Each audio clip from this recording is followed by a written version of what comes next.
je suis l'abbé Mathieu Balzer, je suis curé de Romba et Pierrevillers et archiprêtre de l'archiprêtré de Romba. Nous allons bientôt célébrer le dimanche des Rameaux, c'est la porte d'entrée de la Semaine Sainte.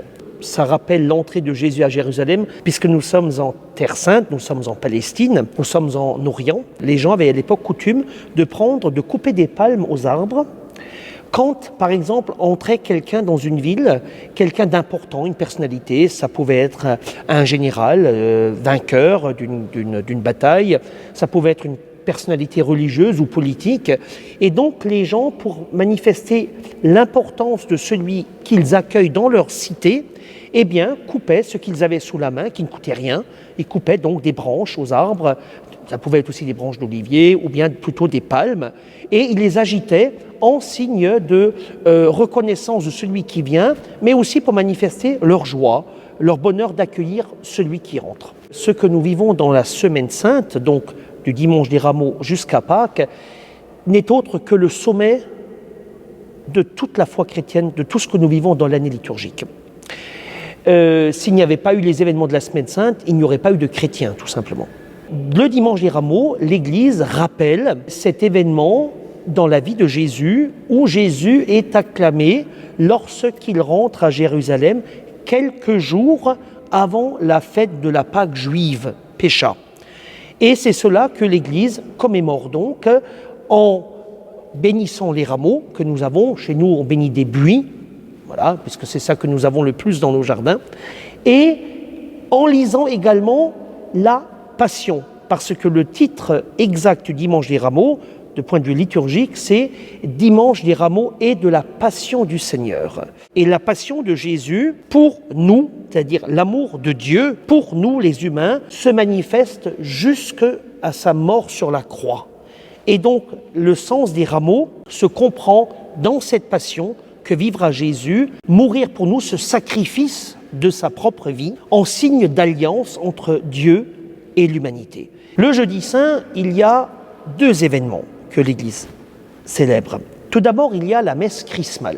Théoriquement, la messe chrismale a lieu le jeudi saint au matin. Mais pour des raisons évidentes d'organisation, pour permettre aussi aux prêtres de préparer le jeudi saint chez eux, la messe chrismale peut être célébrée à un autre jour de la Semaine Sainte. C'est la messe durant laquelle les prêtres renouvellent l'engagement de leur ordination sacerdotale, et c'est aussi le moment où l'évêque, entouré du presbytérium, bénit les saintes huiles, à commencer par le saint crème qui est consacré et que seul l'évêque peut consacrer. Crème chrisma, l'onction, c'est cette huile qui est utilisée au moment des baptêmes, de la confirmation. Alors, baptême et confirmation, l'onction se fait sur la tête, et à l'ordination des prêtres, cette onction se fait dans les mains de celui qui est ordonné prêtre.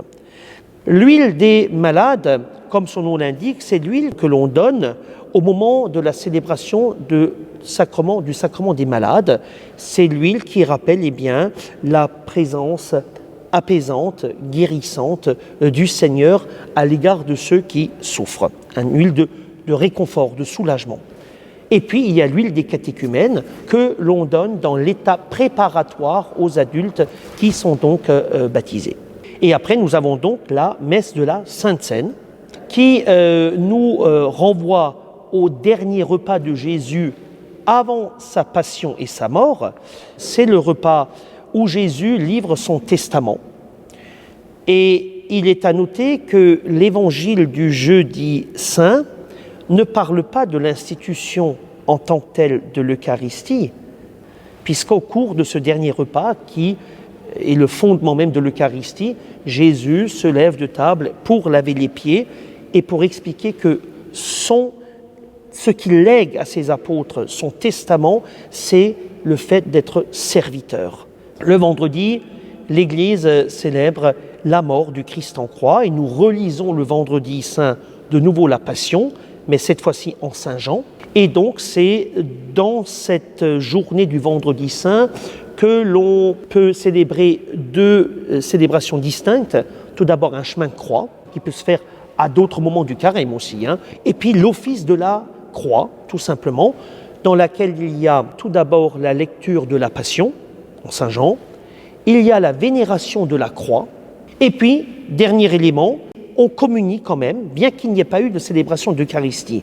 La Passion se termine par la déposition du corps de Jésus de la croix et la mise au tombeau de Jésus. Nous sommes la veille du sabbat, et donc il fallait procéder à cela avant que le soleil ne se couche. Le vendredi saint, de l'office de la croix, nous sortons dans le silence. Jésus est mort, Dieu est mort, il est vrai Dieu et vrai homme. Et nous quittons l'Église, nous revenons chez nous avec cette image de la mise au tombeau. Donc le samedi saint, c'est le jour du grand silence. C'est l'attente. Et il est à noter que les évangiles, les évangélistes, nous parlent bien sûr de la mort de Jésus en croix, du fait qu'il est détaché de la croix, que le corps est mis au tombeau. Matthieu parle encore de la garde qui est mise devant le tombeau. Et puis point. Les évangélistes nous ramènent le premier jour de la semaine, ou le lendemain du sabbat. Donc le samedi, jour du sabbat, on ne sait rien. Les évangélistes reprennent le matin de Pâques et où nous revenons au jardin. Personne n'a vu Jésus en train de ressusciter. Il n'y a eu aucun témoin de la résurrection en tant que telle. Simplement, c'est énorme, que le tombeau est ouvert et vide. Celle qui venait au tombeau, Marie-Madeleine en premier, avec d'autres femmes, pour venir procéder au nettoyage du corps, à l'embaumement du corps qui n'a pas pu se faire le vendredi, puisqu'il fallait vite le mettre au tombeau, constate qu'il n'y a plus de corps. Où on a mis le Seigneur? Et c'est là que tout s'enchaîne. Et que apparaissent des anges, mais il n'est pas là, il est ressuscité. Jésus apparaît aussi à Marie-Madeleine dans un autre évangile. Ne me touche pas, dis à mes amis de me retrouver en Galilée. Retour à la case départ, c'est là qu'il les a appelés. Voilà ce que l'Église célèbre à Pâques. Le fait que le tombeau est ouvert et vide et que le Christ est ressuscité.